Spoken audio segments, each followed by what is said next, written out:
Or as I was saying, it's dampish here, and yeah, sounds dampish. So I'm still looking around, you know.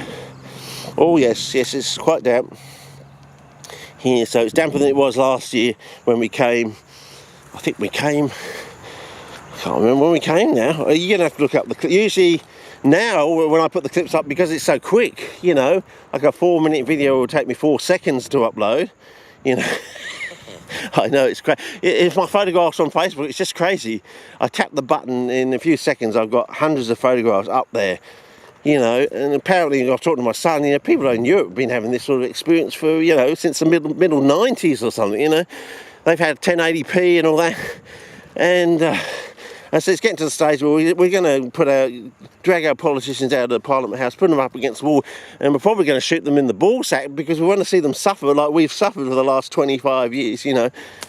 You know, people, you know, all our comedians are coming back from overseas, just like a decrying shame about, you know, what's going on. You know, not only you're backwards, you seem to be trying to go back to the 1950s, not going forwards to the future. But at least Elon Musk has got, he's got halfway through with his giant battery. So, you know, I reckon by the time he gets to the end of his battery, they're just going to keep building more units. They're not going to stop. It's going to get to the end of one unit, and that's the end of stage one. We're going to put another 4 or 5 until we do get up to whatever gigabit or whatever it is, you know, 10 times, you know. So we'll have so much power we could just export it out of the state if they need to. But then again, they haven't been very kind to us over here, you know, from Sydney. All these adverts they put on our TV, and it's always blah, blah, blah, spoken by, written by, blah, blah, blah, Minerals Council or whatever, Sydney. And we're getting pretty pissed off about that. I mean, you know, yeah. So, yeah, we've noticed that for a start, and we're getting pretty pissed off, you know, with having your boot on our neck sort of thing. So, you know, if you have a bushfire over summer and your whole grid goes down, maybe not expect us to send you any power, put it that way. We might, you know, or learn to grovel, put it that way. Maybe we will, but you're going to have to grovel. You're probably going to have not only, you know, polish a few boots, you're probably going to have to lick a few arseholes, put it that way, because you've really got this state up, I would say. So, here's our pool, I think. Oh, looks like animals do have a bit of a splash and a wander in it. But, yeah. It's good to have one, though, isn't it? You always keep an eye on it, and it's good to notice the colour of the water.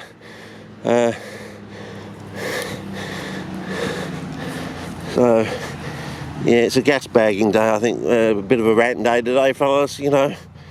It's like that. Anyway, come the 3rd week of October, the temperature really ramps up very quickly, and we basically go straight from your so-called European winter sort of stuff into our summer. You don't know what it's like. It's like bloody X-rays, fellas, you know. And that looks a bit too new, but not the same as last year. So anyway, it's time to walk down and out, I think. So I can't see anything else nothing stood out anyway. So obviously, MINKARRA hasn't made a foothold or even a stranglehold on the area just yet. Hopefully it will one day. So I'm not going to fall down into any pits down here or anything, hidden areas or something. But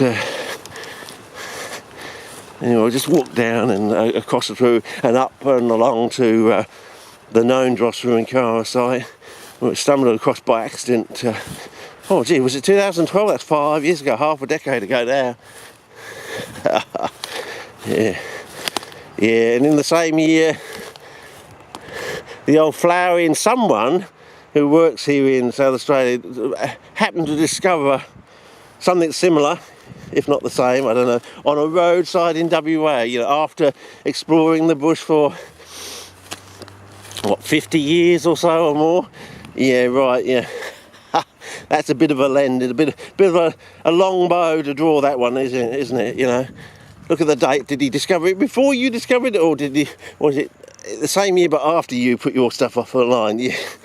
So did someone from here take some from here over to WA and plant it on the roadside? Yeah, well, I suppose the geneticists are going to work that one out after he's long gone, I reckon. We're going to find out what he really got up to. But yeah, it is flowing, and you can hear some frogs, and you can see the scummage. That's a good sign. Everything's tickety-boo in the area. So anyway, we're just going to walk up now, and so hit this. I was thinking of going to Satellite 4, you know, on the way home, if I've got the light and I've got the energy. But if we're going to go across the road as well, yeah, makes you wonder. Anyway, especially if I want to get back in time for the drum and all that. So hope I'm holding the camera high.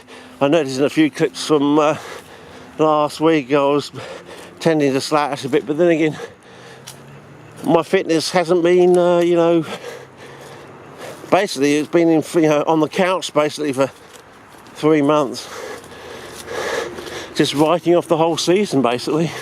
So yeah, Gorkas fellas, Gorkas. Hopefully now you're seeing it in true colour, and if I can find that you can just switch a switch and go from cute dessert with all my settings into 4K, and the only thing that's changed is the pixel density, well, we'll be laughing, because next year then you'll have it 4K, but the same sort of true to life colour you're getting now, and yeah, the occasional back vista, but I don't want to linger, fellas, you know.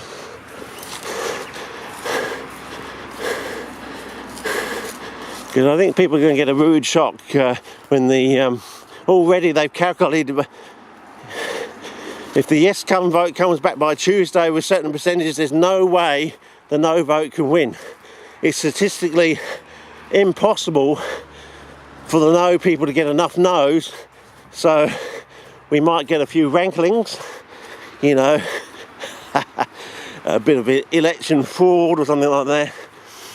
But then again, they might not honour what they said they were going to do. If they get a yes vote, they're supposed to be taking a vote in Parliament before Christmas.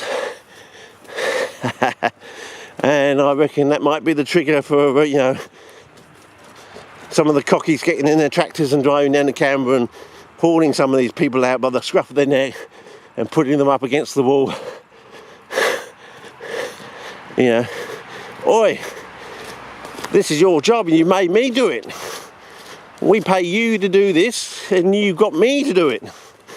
Can I have some of your salary, please? 0.001% of your salary? Oh, Jesus, I'm a millionaire. No. Yeah, well, if you take it from all the politicians in the Parliament, maybe it could be true. Probably might give us an excuse to look into their affairs and property portfolios and things like that. All you need, fellas, is an excuse. So you better do the right thing and actually keep your word, because all we need is a chink in the armour, an excuse, and we'll burrow in. Like a botfly maggot, we'll find a way. We'll wriggle in there. We'll find out your secret sin. I think we already know it. Well, probably more than one. It's greed. That's one straight off, isn't it? Envy, avarice, pride, the whole lot. I mean, do they call them deadly sins? Because we can actually, if we can prove that you've committed them, we can put you up against the wall and shoot you. Is that why they call deadly sins? Because it gives us the. But as I said before, my joke at the moment is, you know, we're probably going to have to shoot you in the ball sack, because before you go, we want to see you suffer, because you've basically done that